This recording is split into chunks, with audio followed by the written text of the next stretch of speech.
Damos entrada al conversatorio. Yo invito, bueno, ya veo ahí a Paola, Fabiola, por ahí vi a Julián, a la doctora Marisa, a Miguel Altamirano. ¿Quién me falta por ahí? Ya los vi por ahí, pero bueno, si están por ahí, por favor, háganse, háganse presentes, por favor. Perfecto. Bueno, pues ustedes ya conocen, los que nos han visto estas sesiones, ya conocen cómo funciona esto. Estamos abiertos a las preguntas del público. Por favor, si quedan cosas, también la doctora Diana Mesa, si gusta participar, más que bienvenida. No sé cómo ande de tiempo, pero nos ponemos aquí a platicar ahora de pues el proyecto en general, el problema de las megalópolis, cambio climático, calidad del aire, sostenibilidad y pues bueno, estamos muy atentos a sus preguntas. Ya veo aquí varias cosas que están pasando en el chat. Bueno, son felicitaciones a las cuales me uno. Felicidades, doctora Diana.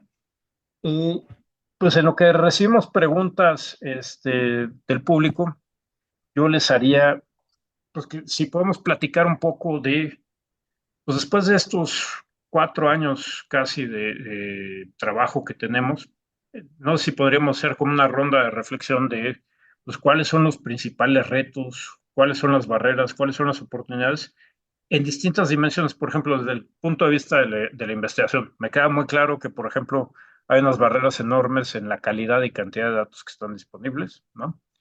Su, digamos, desagregación espacial y temporal también es un gran problema.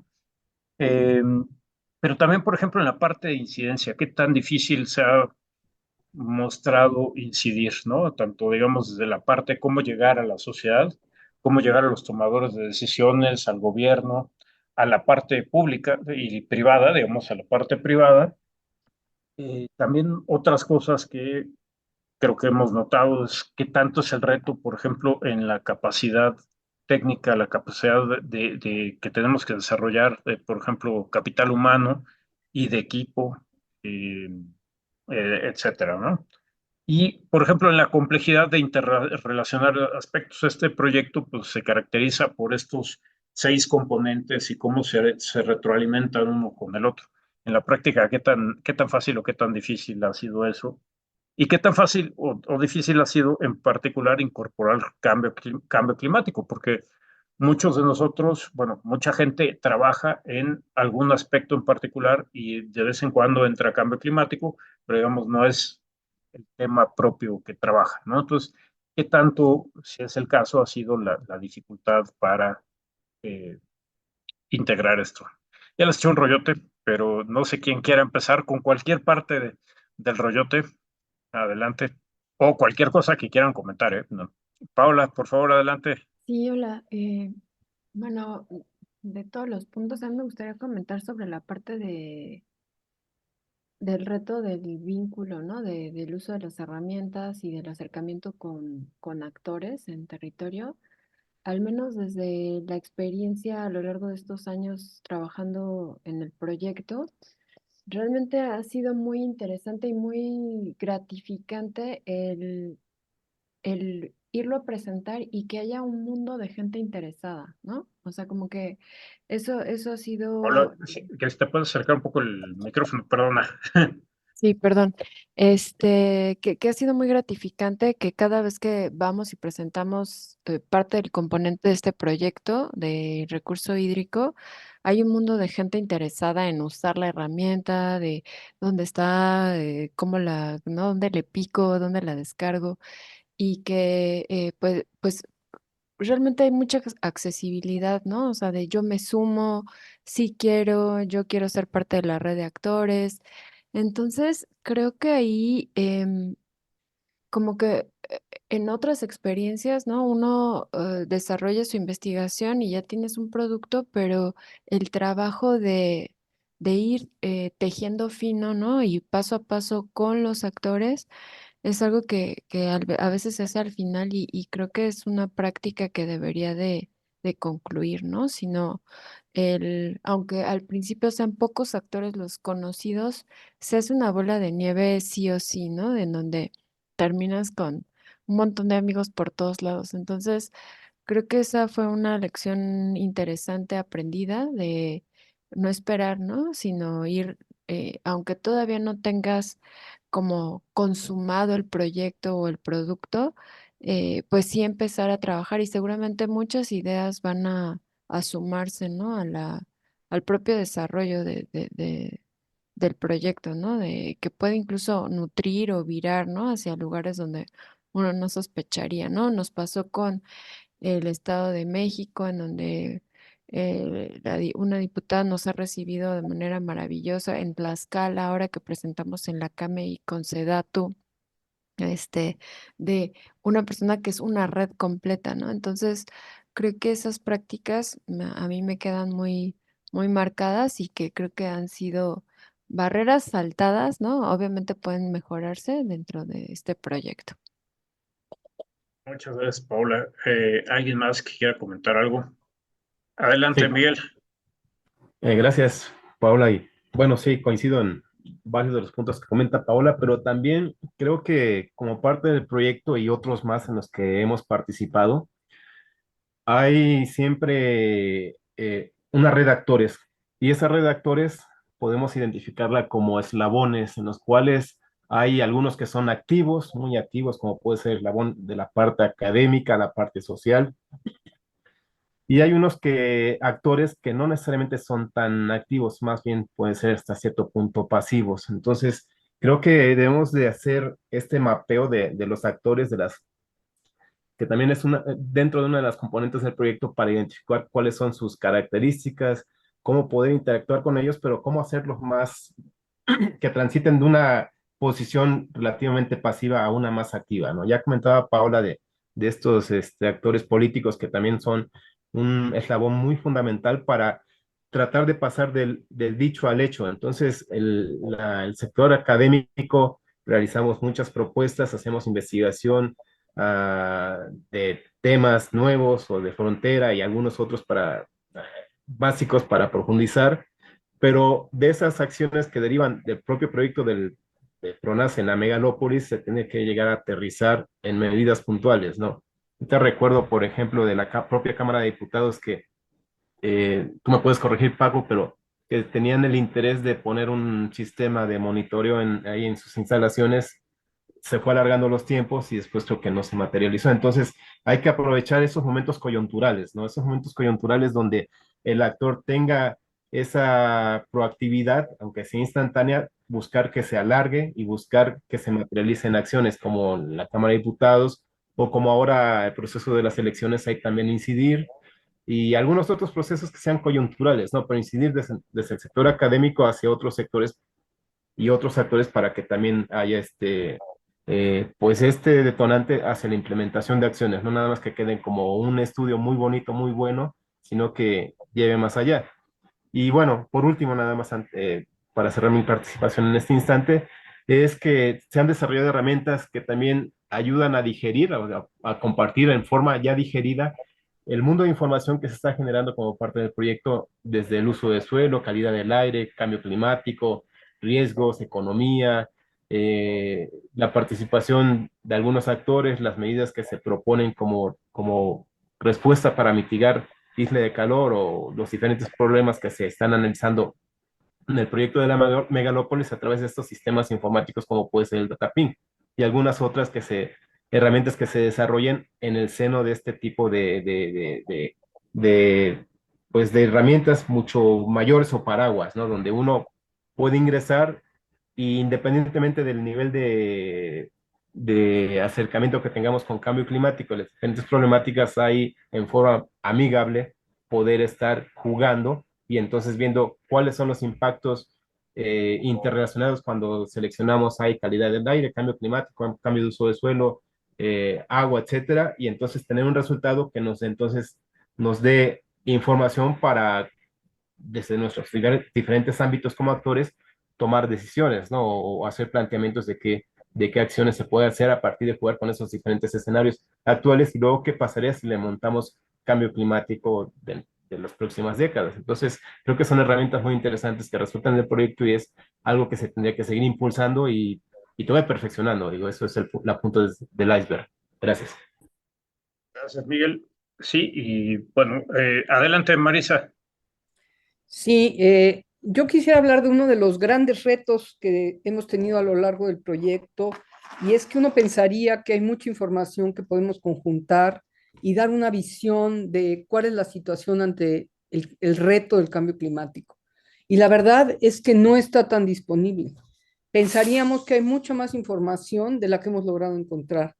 Al menos en el caso de agua, intentamos hacerlo hasta por transparencia, el obtener información mucho más puntual y no está disponible. Otra de las cosas es que la visión de megalópolis implica tener información, por ejemplo, de ciudades como serían Pachuca, Tlaxcala, Puebla, y generalmente encontramos información para Ciudad de México, Estado de México en mayor cantidad. Entonces, estos análisis pues son un poco dispares por la disponibilidad de información con la que contamos. Esto sucede, creo que tanto en calidad del aire, y Francisco, por favor, corrígeme, como en lo que tiene que ver, por ejemplo, con calidad del agua o cantidad del agua. Es como increíble que a estas alturas de pleno siglo XXI no tengamos esta información disponible y que podamos utilizarla, hacer estos modelos, interpretarla, tener una idea con modelos de cuál es el futuro que nos espera. Entonces son como primeros resultados de un tema que creo que se va a poner bastante duro en un futuro muy cercano. Gracias. ¿No? Y además, digo, nada más interviniendo un poquito con lo que dices, es increíble que en un tema tan importante como lo es agua, ¿no? Para la Ciudad de México, inclusive para la Ciudad de México, que es donde a veces se presume que tenemos mejores datos y tenemos más de dónde agarrarnos, digamos, para hacer una investigación, que tengamos tampoco, ¿no? Estamos hablando ahora, por ejemplo, de las sequías, de cómo están las presas, de cómo está el asunto del agua en los próximos meses, si llegamos o no al día cero en algún momento de este año, o, bueno, mucha gente ya ha llegado desde hace mucho tiempo al día cero, hace, este, pero bueno, entonces esa parte yo creo que es fundamental y lo mismo pasa con todo el proyecto. Ahorita Julián seguramente nos va a contar, digamos, de cómo está la cosa en la parte de biodiversidad, pero pues una de las razones de todo este proyecto es precisamente pues la falta, que nos damos cuenta de la falta de información sobre cambio climático en lugares pues como es la megalópolis o la Ciudad de México en particular, donde uno pensaría que estamos mucho más avanzados en, por ejemplo, en diagnósticos de qué tan vulnerables somos, cuáles son los riesgos, qué significa cambio climático, qué es la isla de calor, cómo nos está afectando, dónde está, qué magnitud tiene, y a la hora de la hora, pues no estaba esa información. Este proyecto ha sido una oportunidad de ir rellenando estos huecos y como por ahí decía Loarri, Gabriel, el asunto es el financiamiento, ¿no? Porque a fin de cuentas, en este proyecto logramos juntar más de 40 investigadores, estudiantes técnicos, para hacer un grupo que trabajara en esto.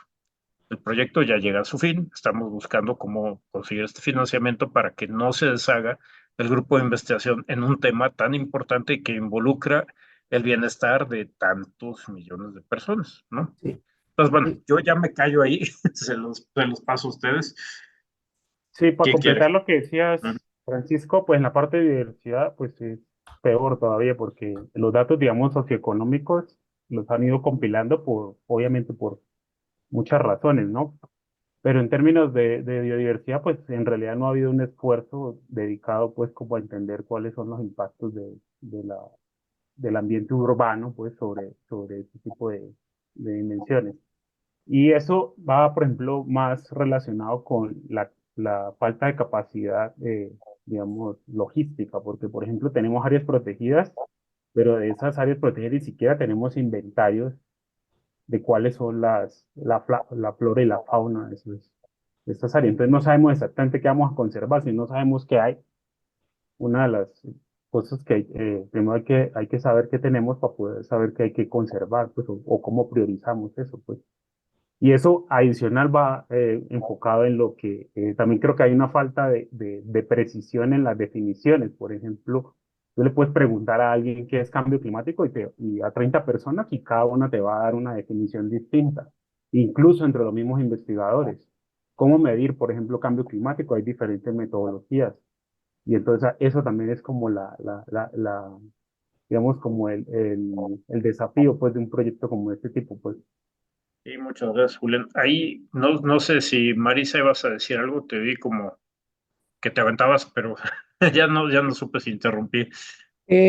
Nada más que cuando hablamos de megalópolis, por Ujú. ejemplo, uno de los otros retos fue cómo definimos el área de estudio para temas de calidad de aire, simplemente.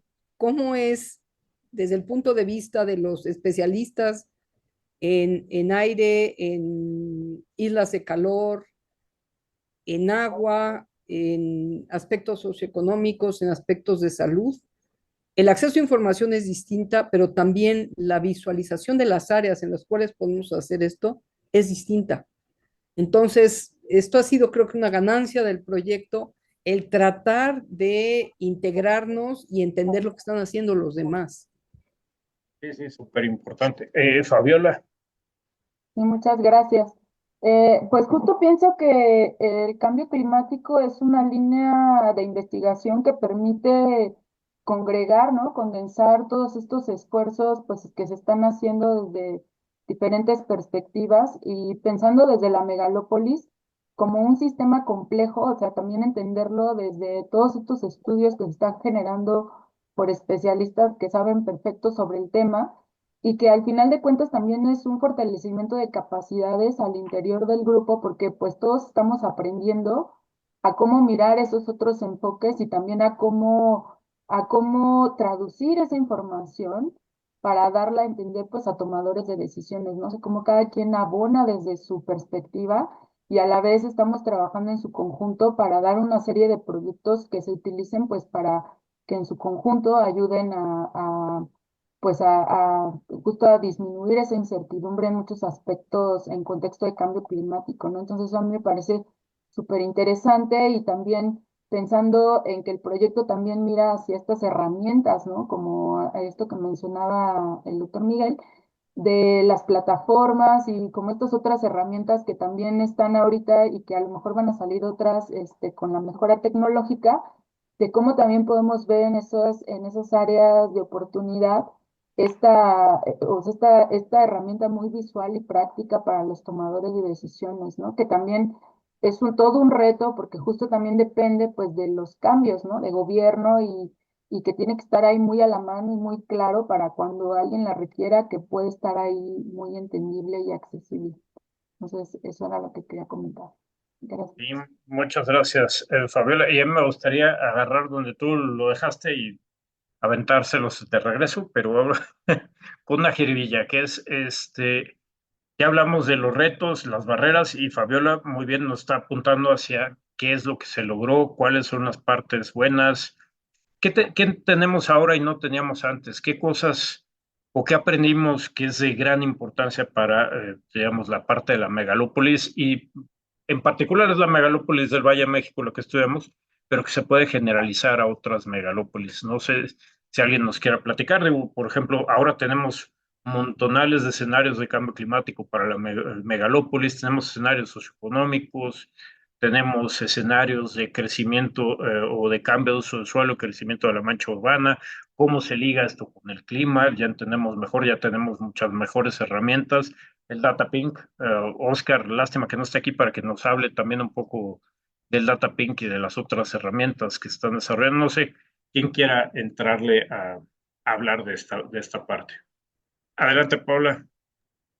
Sí, bueno, pues como yo me estoy abocando mucho a redes, pues una red gigante, ¿no? O sea, la hora interna, ¿no? Como lo que decía Fabiola, creo que aprendimos entre nosotros qué es lo que estamos haciendo, cómo lo hacemos, ¿no? Cómo nos vinculamos de manera interna, eh, generando una red, ¿no? Que esperamos que podamos continuar trabajando juntos y también, ¿no? Como expandir estos alcances con nuevas redes, ¿no?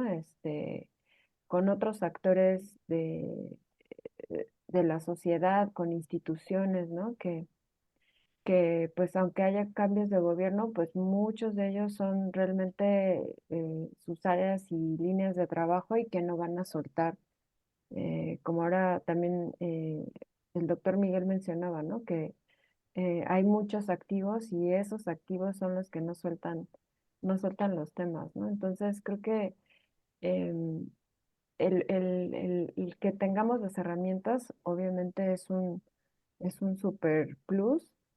También era el objetivo, ¿no? Del proyecto. Ahora que se usen y que haya un interés por que se usen con estas redes, para mí creo que es fundamental. Entonces, es algo que para mí fue una ganancia muy buena, ¿no? El conocer a todo el mundo de gente que está trabajando con estos temas y que realmente están en la disposición de accionar. Entonces, esa sería una para mí.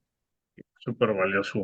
Eh, no sé si Julián, Miguel nos quieran platicar de los temas de, por ejemplo, la parte de la isla de calor, cómo avanzamos en la modelación de eso, qué sabemos ahora, también de cómo podemos enfrentarla, ¿no? Sí, yo.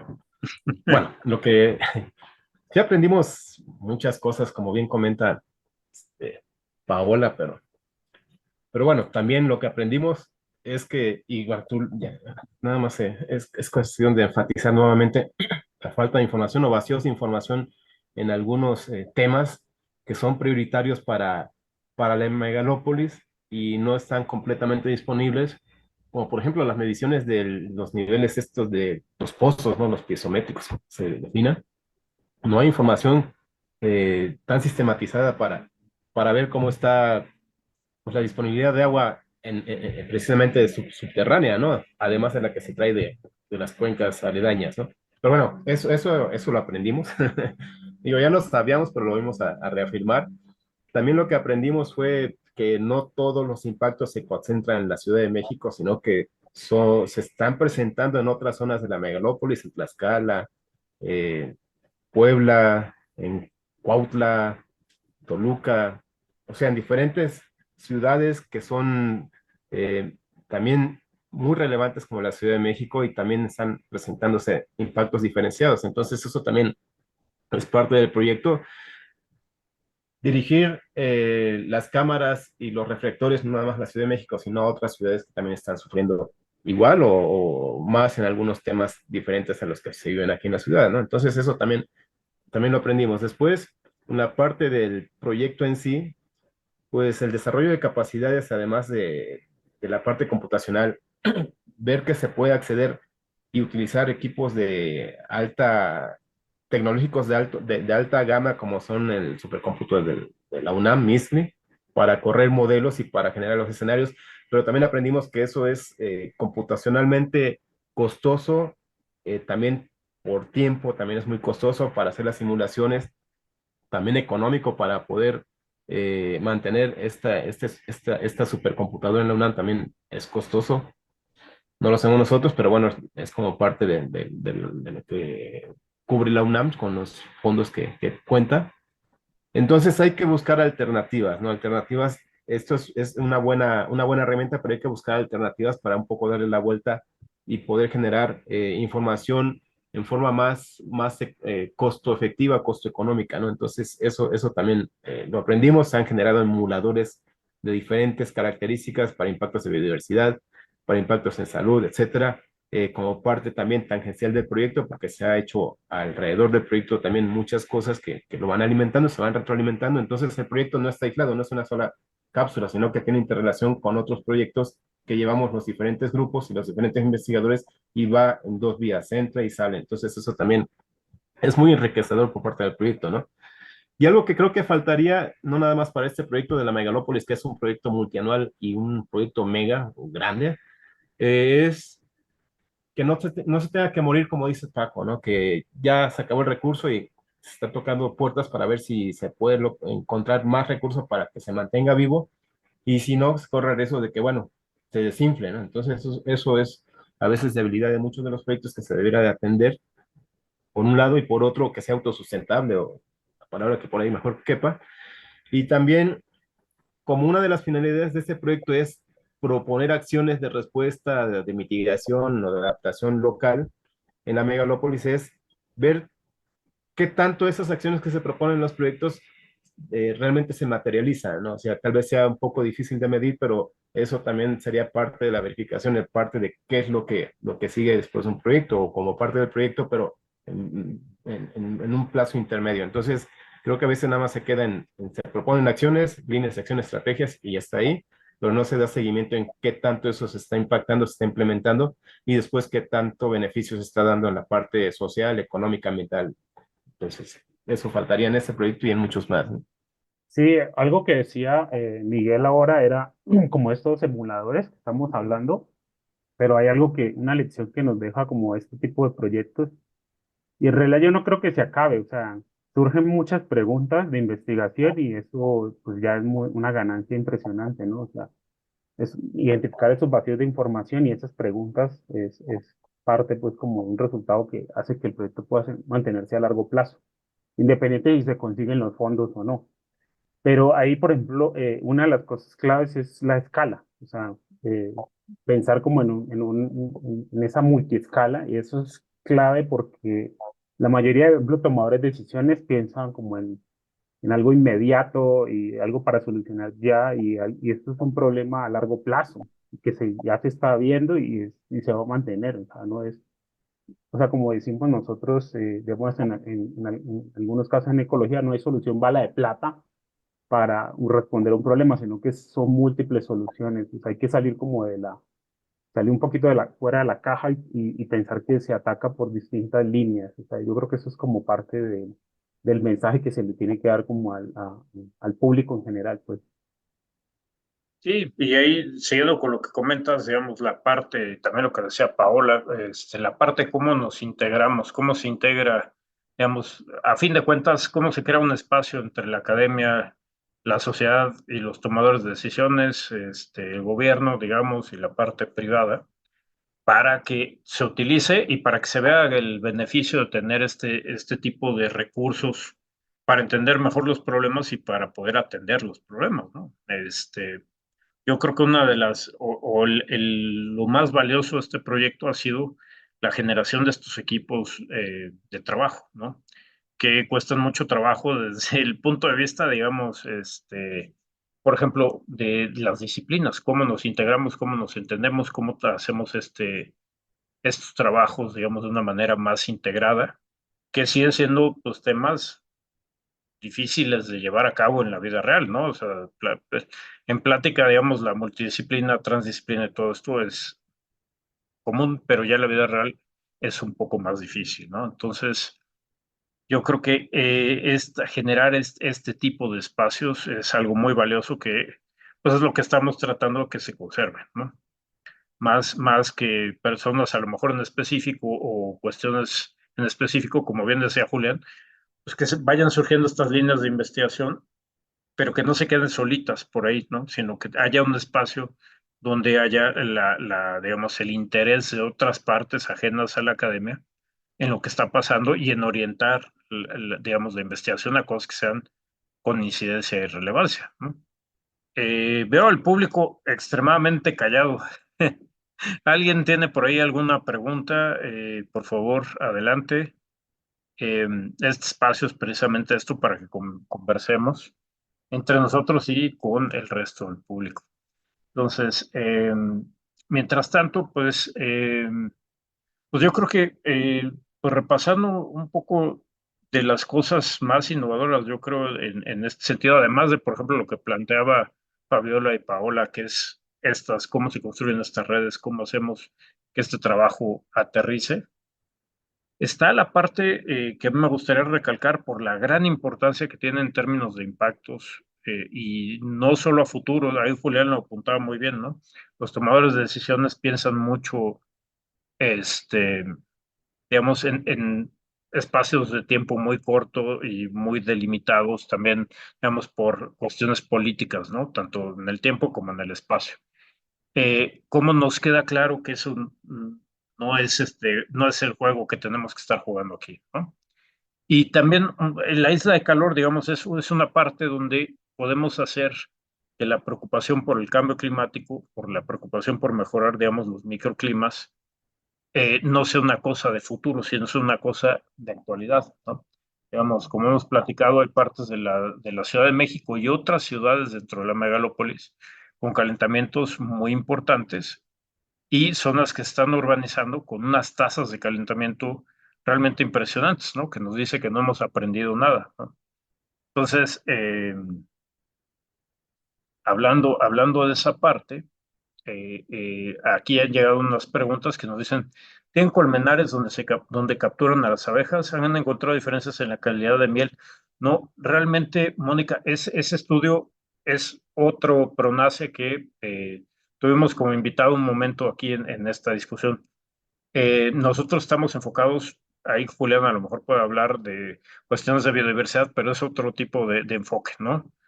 Loarri Gabriel nos dice, nos pueden platicar de cómo se hizo la selección de temas para este proyecto? ¿Qué temas quedan pendientes para tratar o incorporar más adelante? ¿Alguien quiere comentar algo de esto sobre pues, qué temas nos hemos ido dando cuenta que se nos quedaron? Adelante, Julián. Sí, justo lo de biodiversidad es un tema que, pues primero, lo que nos damos cuenta es que mucha gente, obviamente, no son expertos en cosas de biología ni nada de esto, pues no conocen realmente qué es lo que hay en la ciudad. Entonces, documentar y informar acerca de qué animales, qué plantas hay en el ambiente urbano, cuáles son las que han aguantado, por ejemplo, esta presión de urbanización. Eso es como importante, pues una de las cosas.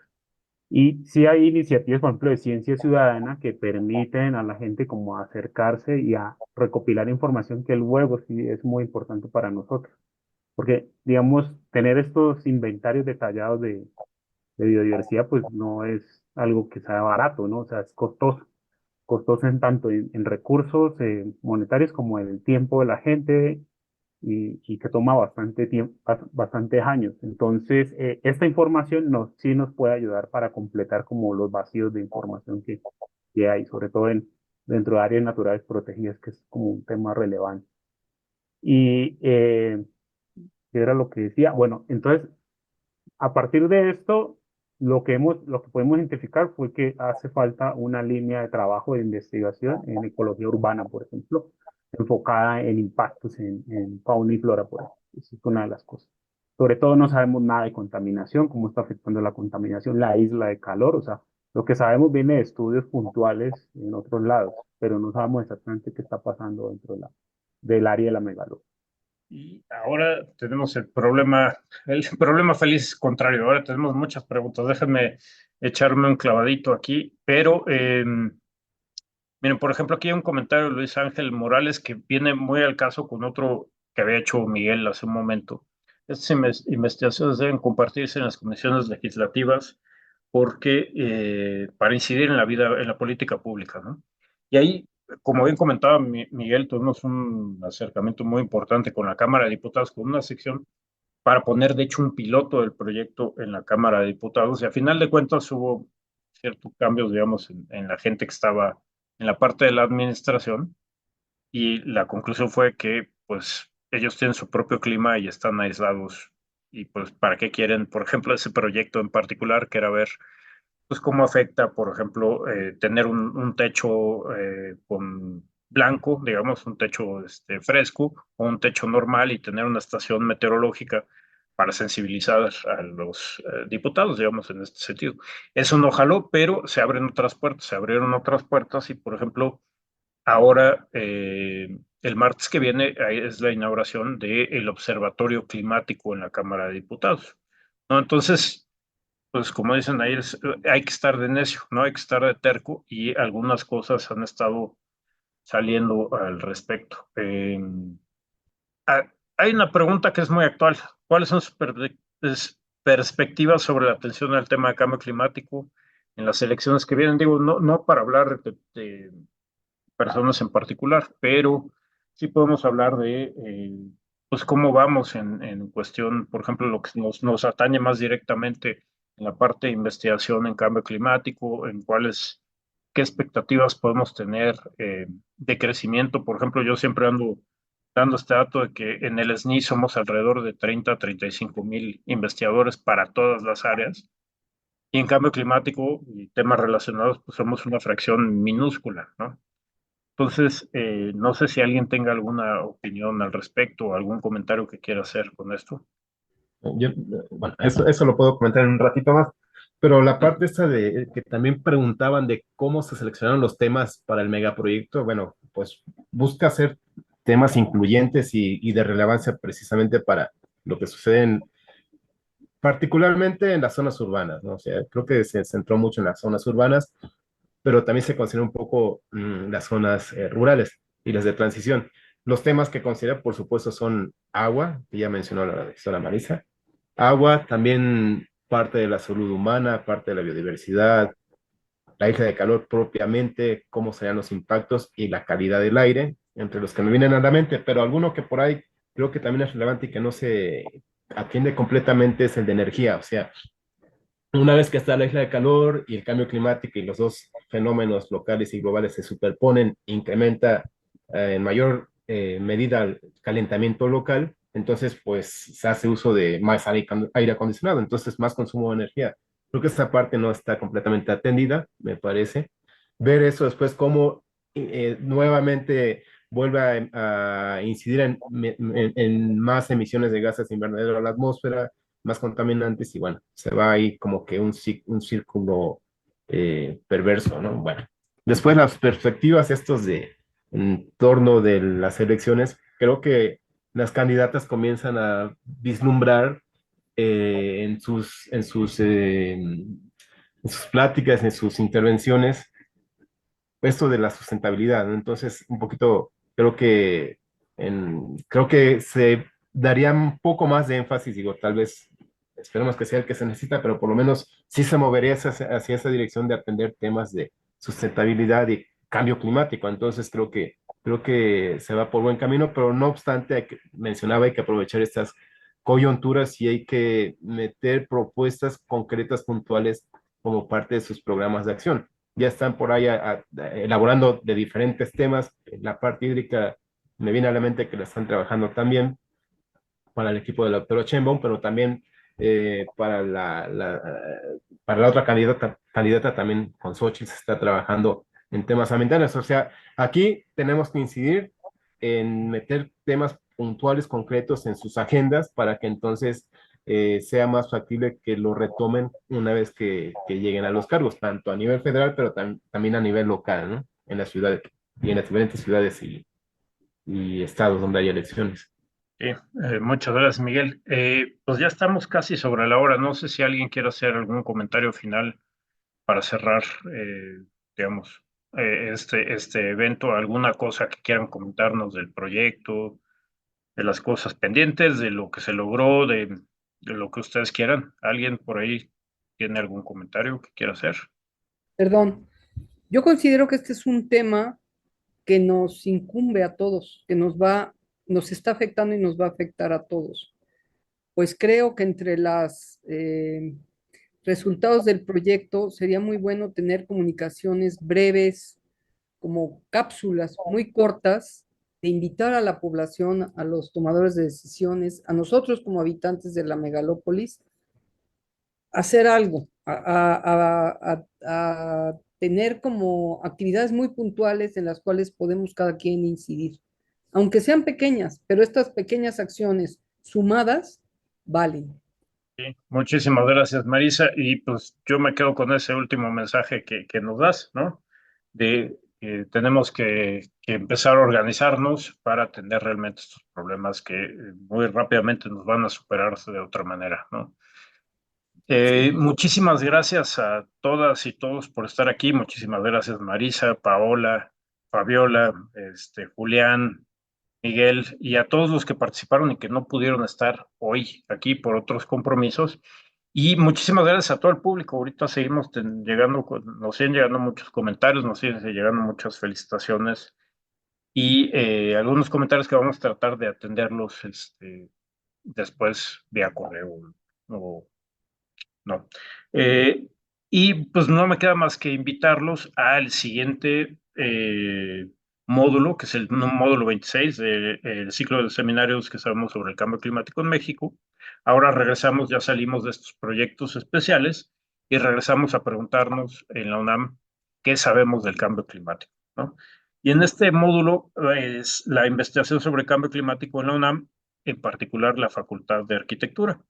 Y vamos a empezar, bueno, vamos a empezar una semana después porque tenemos, digamos, una semanita. Mayo tiene 5 semanas. Vamos a dejar la primera semana de mayo como descanso y empezamos en la segunda. Por favor, estén muy atentos en Twitter, Facebook, y en las otras redes sociales a los temas en particular y quiénes son los expositores que vamos a tener. Muchísimas gracias a todas y todos otra vez y nos vemos no este jueves, no el jueves que viene, el otro. Gracias. Muchas gracias. Saludos. Muchas gracias, linda tarde. Gracias, hasta luego. Hasta luego. Hasta luego, gracias.